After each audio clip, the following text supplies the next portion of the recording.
Hello जय श्री कृष्ण। केम छो बधा? आई होप तमे बधा मजामां हशो।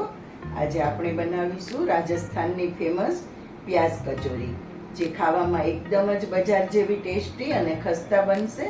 तो चालो कचोरी बनाववानुं स्टार्ट करीए। અહીંયા મેં એક વાસણમાં 3 કપ મેંદાનો લોટ લીધેલો છે। હવે લોટની અંદર જ આપણે સ્વાદ અનુસાર મીઠું નાખી દઈશું અને 1 ટેબલસ્પૂન જેટલો અજમો નાખી દઈશું।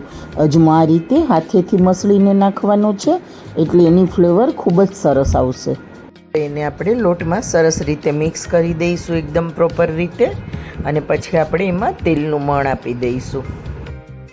તમે તેલની જગ્યાએ તેલ અને ઘી બંને મિક્સ કરીને પણ મણ આપી શકો છો, પણ હું એકલા તેલથી મણ આપી રહી છું।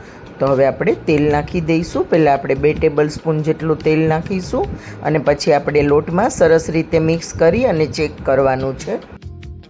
એકદમ હાથેથી આપણે મુઠિયા વાળીને જોવાનું છે, જો મુઠ્ઠીઓ વળી જાય એ રીતનું આપણે મણ આપવાનું છે। એનાથી આપણી કચોરી એકદમ સરસ ખસ્તા અને ક્રિસ્પી બનશે। આપણે લોટને ચેક કરી લઈશું મુઠ્ઠીમાં બંધ કરીને। તમે જોઈ શકો છો મુઠ્ઠીમાં બંધાઈ જાય એ રીતનું આપણે મણ આપેલું છે।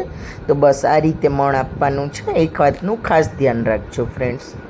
હવે આપણે થોડું થોડું પાણી નાખી અને લોટને સરસ રીતે બાંધી લઈશું। લોટ બાંધી લીધો છે। લોટ એકદમ કઠણ પણ નહીં અને એકદમ ઢીલો પણ નહીં, એ રીતનો આપણે લોટ બાંધવાનો છે। હવે આપણે એમાં થોડું તેલ નાખી અને લોટને સરસ રીતે મસળી લઈશું। લોટને સરસ રીતે 1 થી 2 મિનિટ મસળી લેવાનું છે આ રીતે, અને પછી આપણે એને 30 મિનિટ માટે રેસ્ટ આપી દઈશું। લોટને ઢાંકીને રેસ્ટ આપી દઈએ। ત્યાં સુધીમાં આપણો લોટ રેસ્ટ કરે ત્યાં સુધીમાં આપણે કચોરી માટેની બીજી બધી તૈયારી કરી લઈએ। એકવાર તમે આ રીતે કચોરી બનાવી લેશો ઘરે તો તમને બજારની કચોરી પણ નહીં ભાવે। આ કચોરી એટલી સરસ ટેસ્ટી બને છે, બજાર કરતાં પણ વધારે સરસ અને ટેસ્ટી બને છે। તો ચાલો હવે આપણે લોટને રેસ્ટ માટે ઢાંકી દઈએ અને બાકીની આગળની પ્રોસેસ કરી લઈએ કચોરીની। કચોરીને એકદમ બજાર જેવો ટેસ્ટ આપવા માટે આપણે એક મસાલો તૈયાર કરી લઈશું। એમાં મેં અહીંયા 3 ટેબલસ્પૂન વરિયાળી લીધેલી છે, 2 ટેબલસ્પૂન આખા ધાણા લીધેલા છે, 2 ટેબલસ્પૂન આખું જીરું લીધેલું છે અને 1 ટેબલસ્પૂન જેટલા મરીના દાણા લીધેલા છે। જો મરીનો પાવડર હોય તો એ પણ લઈ શકો છો તમે। એને આપણે 1 થી 2 મિનિટ માટે સરસ રીતે રોસ્ટ કરી લઈશું। એમાંથી એકદમ સરસ સુગંધ આવવા લાગે એટલી જ વાર આપણે રોસ્ટ કરવાનું છે, એકદમ વધારે એને રોસ્ટ નથી કરવાના મસાલાને। હવે આને આપણે એક પ્લેટમાં કાઢી અને થોડા ઠંડા થવા દઈશું। અમે એક કઢાઈ લઈ લીધેલી છે, એમાં આપણે 2 ટેબલસ્પૂન જેટલું તેલ લઈ લઈશું। ગરમ થઈ જાય એટલે આપણે એમાં આદુ મરચાંની પેસ્ટ બનાવીને મેં રાખેલી છે એ લઈ લઈશું। તમે જે પ્રમાણે તીખું ખાવાનું પસંદ કરતા હોય એ પ્રમાણે પેસ્ટ લઈ શકો છો। મેં અહીંયા 2 ટેબલસ્પૂન જેટલી આદુ મરચાંની પેસ્ટ લીધેલી છે। એને આપણે 1 મિનિટથી 1 થી 1.5 મિનિટ માટે તેલમાં સરસ રીતે સાંતળી લઈશું। જે મસાલા આપણે રોસ્ટ કરીને રાખેલા હતા એ મેં ગ્રાઇન્ડ કરી લીધા છે। મસાલાનો આપણે એકદમ ફાઇન પાવડર નથી બનાવવાના, અધકચરા આપણે પીસવાના છે। તો મસાલાને પણ આપણે 1 થી 2 મિનિટ માટે તેલમાં સરસ રીતે સાંતળી લઈશું। અને મેં અહીંયા ડુંગળી કાપીને લીધેલી છે, મેં અહીંયા મોટી 6 ડુંગળી લીધેલી છે। એ ડુંગળીને આપણે સરસ રીતે કૂક થવા દેવાની છે। તો એને આપણે મસાલા સાથે એકદમ પ્રોપર મિક્સ કરી લઈશું। આ 4 મસાલા રોસ્ટ કરીને લીધેલા છે, એનાથી તમારો કચોરીનો સ્વાદ એકદમ જ બજાર જેવો આવશે। અને કોઈને કહેશો કે બજારમાંથી લાવેલા છો તો એ પણ માની જશે, એટલી સરસ ટેસ્ટી બનશે। તો એકવાર આ મસાલા સાથે આ કચોરી જરૂરથી ટ્રાય કરજો। એની અંદર આપણે લાલ મરચું પાવડર, હળદર પાવડર, ધાણા જીરું પાવડર અને સ્વાદ અનુસાર મીઠું નાખી સરસ રીતે મિક્સ કરી લઈશું।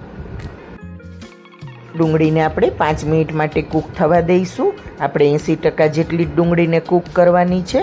100% એકદમ કૂક થઈ જાય, એકદમ વધારે ગળી જાય એટલી પણ કૂક નથી કરવાની। ખાવામાં થોડી ડુંગળી ઓછી કૂક થયેલી હશે તો વધારે એનો ક્રંચ આવશે અને ખાવામાં ટેસ્ટી લાગશે। તો હવે આપણે ડુંગળીને 5 મિનિટ માટે સરસ રીતે કૂક કરી લીધી છે. બધા મસાલા પણ મિક્સ થઈ ગયા છે. તો હવે મેં અહીંયા નાના 4 બટેટા લીધેલા છે, એને આપણે હાથેથી મસળી અને એમાં મિક્સ કરી દઈશું. મોટા બટેટા લેતા હોય તમે તો 2 જ બટેટા આ રીતે બાફીને લઈ લેવાના છે અને હાથેથી મસળી અને સરસ રીતે મિક્સ કરી લઈશું. આપણે મસાલામાં આપણે બટેટાનો ઉપયોગ ફક્ત બાઇન્ડિંગ માટે જ કરવાનો છે, એટલે ડુંગળીના કરતાં ઓછા બટેટા નાખવાના છે. હવે આપણે બટેટાને એકદમ પ્રોપર રીતે સરસ રીતે મિક્સ કરી લઈશું. મારી રેસીપી અને મારા વિડીયો તમને ગમતા હોય અને મારી મહેનત તમને જો પસંદ આવતી હોય તો મારા વિડીયોને લાઇક, શેર અને કોમેન્ટ જરૂરથી કરજો ફ્રેન્ડ્સ. હવે આપણો મસાલો સરસ રીતે તૈયાર થઈ ગયો છે.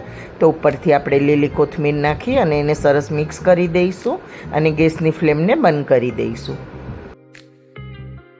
આ વિડીયો જો તમે ફેસબુકમાં જોઈ રહ્યા હોય તો લાઈક અને ફોલો કરી દેજો ફ્રેન્ડ્સ, અને જો યુટ્યુબ પર જોઈ રહ્યા હોય, મારી ચેનલ પર નવા હોય તો સબસ્ક્રાઈબ જરૂરથી કરજો ફ્રેન્ડ્સ. તમે કોઈ નવી રેસીપી જોવા માંગતા હોય તો મને કોમેન્ટ બોક્સમાં જણાવજો, હું મૂકવાની જરૂરથી ટ્રાય કરીશ ફ્રેન્ડ્સ. આપણે લોટ બાંધીને રાખેલો હતો, એને 35 મિનિટ થઈ ગઈ છે. તો આપણો લોટ સરસ રીતે સેટ થઈ ગયો છે. તમે જોઈ શકો છો વ્હાઈટ ડોટ્સ આવી ગયા છે, એટલે આપણો લોટ એકદમ સરસ રીતે સેટ થઈ ગયો છે. તો હવે આપણે લોટને 1 મિનિટ માટે સરસ રીતે મસળી લઈશું. લોટને આપણે સરસ રીતે મસળી લીધો છે, તમે જોઈ શકો છો. હવે આપણે એક મોટો લુઓ લઈ લઈશું. જો તમારે એકદમ મોટી કચોરી બનાવવી હોય તો થોડો વધારે મોટો લુઓ લેવાનો છે, નહીંતર તમે મીડિયમ સાઇઝનો લુઓ બનાવી શકો છો. હવે મેં અહીંયા એક લુઓ લઈ લીધેલો છે, એમાંથી આપણે એક રોટલી બનાવી લઈશું. આપણે નોર્મલી જે રોટલી બનાવીએ એના કરતાં થોડી નાની સાઇઝની રોટલી બનાવી લઈશું. જો તમારે રોટલી ન વણવી હોય તો તમે લુવાને હાથેથી પ્રેસ કરી આ રીતે પૂરીનો શેપ આપી શકો છો. એ રીતે પણ તમે કચોરી બનાવી શકો છો. પણ હું દર વખતે કચોરી આ રીતે રોટલી વણીને જ બનાવું છું, તો હું તમને અત્યારે એ રીતે બતાવી રહી છું ફ્રેન્ડ્સ. હવે આપણે રોટલી વણીને તૈયાર કરી લીધી છે.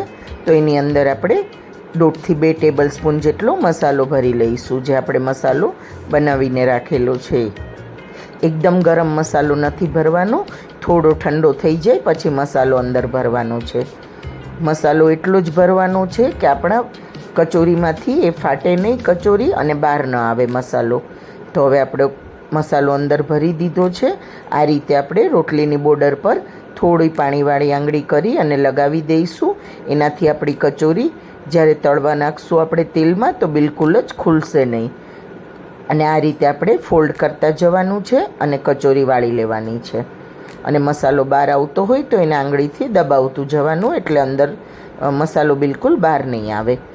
અને જે એક્સ્ટ્રા ઉપરનો લોટ હોય એ તમે કાઢવો હોય તો કાઢી પણ શકો છો, નહીંતર દબાવી પણ શકો છો. આ રીતે જોઈ શકો છો આપણી કચોરી વણાઈને સરસ રીતે આપણે મસાલો ભરી અને તૈયાર કરી લીધી છે.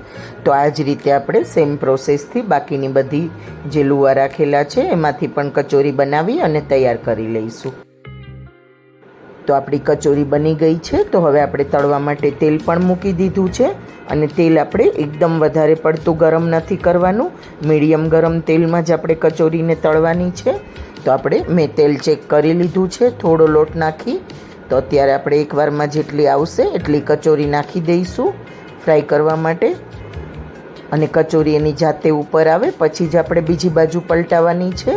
ગોલ્ડન બ્રાઉન થાય ત્યાં સુધી આપણે તળવાની છે, અને ગેસની ફ્લેમને મીડિયમ ટુ સ્લો રાખવાની છે. ફાસ્ટ ગેસ પર તમે તળશો તો એ બહારથી તો ક્રિસ્પી થઈ જશે પણ અંદરથી કાચી રહી જશે, અને ખાવામાં પણ તમને મજા નહીં આવે, એકદમ ક્રિસ્પી નહીં બને. એટલે આપણે મીડિયમ ગેસની ફ્લેમ પર જ ફ્રાય કરવાની છે. તમે જોઈ શકો છો સરસ ગોલ્ડન બ્રાઉન થઈ ગઈ છે આપણી. Thank you friends.